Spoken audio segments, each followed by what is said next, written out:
What are the biggest challenges for small businesses? Are you trying to avoid common pitfalls that small businesses encounter? First, we're going to look at the skill that most small business owners should possess, but if you don't already, we're going to talk about how you can develop it. Next, we're going to take a look at the double-sided people element that can make your business either sink or swim. And then lastly, we're going to go over the most confusing part of creating and running a business.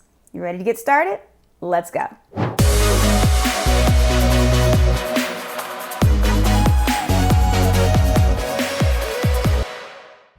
So for many business owners, cash flow management is one of the most challenging aspects of maintaining and growing a business. And you might be thinking, well, why aren't they responsible with keeping track of their financials? It doesn't mean they're not responsible for keeping track. When we talk about cash flow, that is actual money in the business that you immediately have access to. That's not money that's owed to you by your clients. That's not payments you're waiting to receive. That is the money you can operate on and get a hold of right in this moment. And so a lot of businesses, maybe because they don't have great collections, maybe the policies that they have for payments with their clients aren't quite working, and so they don't always have adequate cash flow to cover their expenses. I remember at the beginning of my speaking career, my speaker mentor, Karen McCullough, told me that one of the challenges of speaking at a higher level is that oftentimes you get paid much later than when you invest in particular events. And I said, what do you mean? And she said, well, for instance, if speaking bureaus hire you, and if you don't know what a speaking bureau is an organization that a company contracts with when they need speakers. So if they need 3 speakers on 3 different topics, the bureau is going to say, okay, on topic 1, I have these 3 cows. I have a brown cow, a white cow, and a speckled cow. On this topic, I have 3 more cows. And so in that way, a speakers bureau has the event planner as a client, and then speakers are their commodity. I'm sharing all this for a reason. Most speakers bureaus, they get your payment up front, but you don't get paid until 30 days after the event. But what happens in between the time they book you and those 30 days after the event? You're already having to book your flight. You might be buying supplies for the event itself. And sometimes the difference between the time where they sign a contract and the event happens and you get paid, it could be 8 months down the road. So if you have busy seasons, meaning that all your events happen around the same time of year, you're going to get a ton of cash infusion around that time of the year, but your business has to operate year round. And so you might be getting very little revenue in then. Are you going to rely on credit cards or traditional credit lines? Or are you going to be able to use a little bit of financial acumen and ensure that you're budgeting such that the cash you're going to get in will last for you year round? So that's that cash management piece, and it can be a little tricky. For some businesses, especially those that do business with government, they might be getting paid net 60, sometimes even net 90. So they're getting paid 2 and 3 months after they deliver a service when they've already invested in the materials to create those items. So cash flow, depending on the type of business model you have, can make or break a business. The next piece is finding and retaining loyal customers. Now, this varies widely on if a business is B2B versus B2C, and it also varies depending on the business model. So I'm willing to put myself on the chopping block I did in the last example. I'll do the same thing now. I'm part of the professional speaking business, right? And there's a lot of different types of speakers in this business. Some people speak once in a while, but they get consulting engagement. So they're primarily consultants. That's how they earn most of their money. Some people do breakouts at events. So not the big keynote speakers, but they're the ones that do the smaller breakouts where they're talking to people for an hour, hour and a half.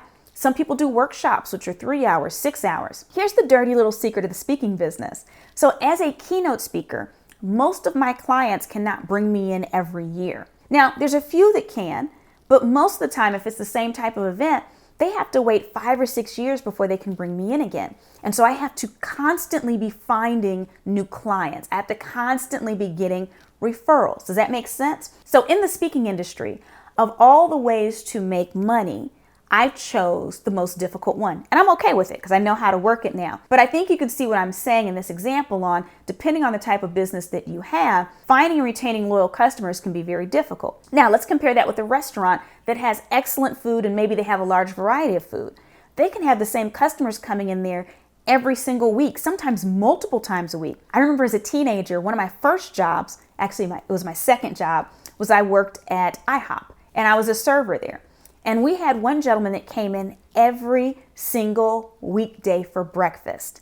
every single weekday. And so with that type of a restaurant environment, people can use you repeatedly. So we have to understand that gaining and retaining customers looks very different depending on the type of business model that we have.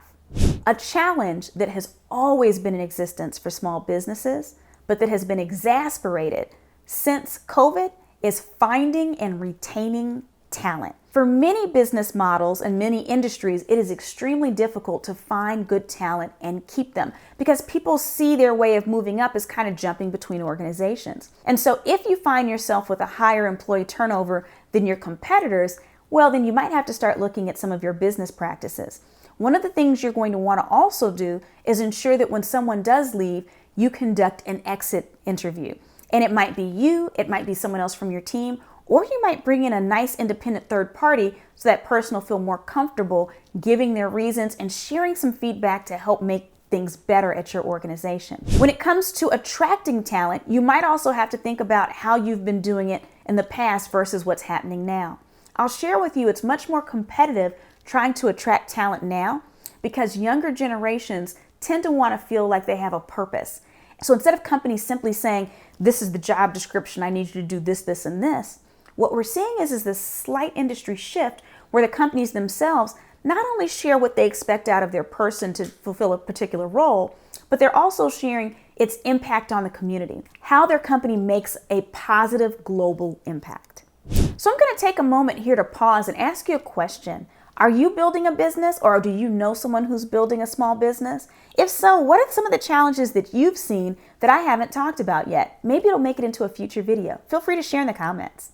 The next challenge that many small businesses experience is probably one that is the least sexy, but the most annoying, and that's regulatory issues. Some businesses require certain licensing. There's certain government entities that have to oversee our operations. We have to ensure that we're always compliant.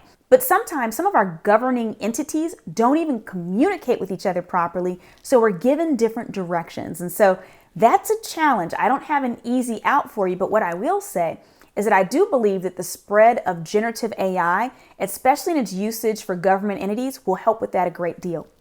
A couple of weeks ago, I was speaking at a conference for city leaders, and most of the people there were city managers or with city council, and then it was a lot of mayors as well. And one of the things that I noticed that a lot of cities now are starting to look at generative AI as a way to streamline operations and bring all information in one place. And so when you think about the fact that generative AI is gifted at taking large amount of data and finding answers and comparing and contrasting, I think you can see how an organization or a government that's putting together their information, tying in federal information, tying in county or smaller government information can actually make things much easier for businesses, because you can say for this particular type of business, what are all of the laws or regulations I should be aware of right now? What laws have changed in the last 6 months? And now all of a sudden, all the information can be brought to you very quickly. So that's one of these technology advancements I'm really super excited about. The last challenge that small businesses have is deciding how to grow and scale. And sometimes it's growing and scaling at all. You'd be surprised how many times I've interacted with business owners who were scaling simply because they thought that's what you do. You continuously grow. But sometimes some of the challenges that come with scaling really aren't worth it to the business owners. It really depends what your goal is at the end. When you planned out your business, what is your exit strategy? And so when it comes to growing and scaling your business, you want to make sure that you have the resources in terms of team members, financials, and raw materials. And you also want to make sure that you have the stomach for it and the time to plan. So if you're going to grow and scale your business, there's a lot of pieces involved in it, and we don't have enough time in this video. I actually do have videos on how to scale your business. You might want to watch those.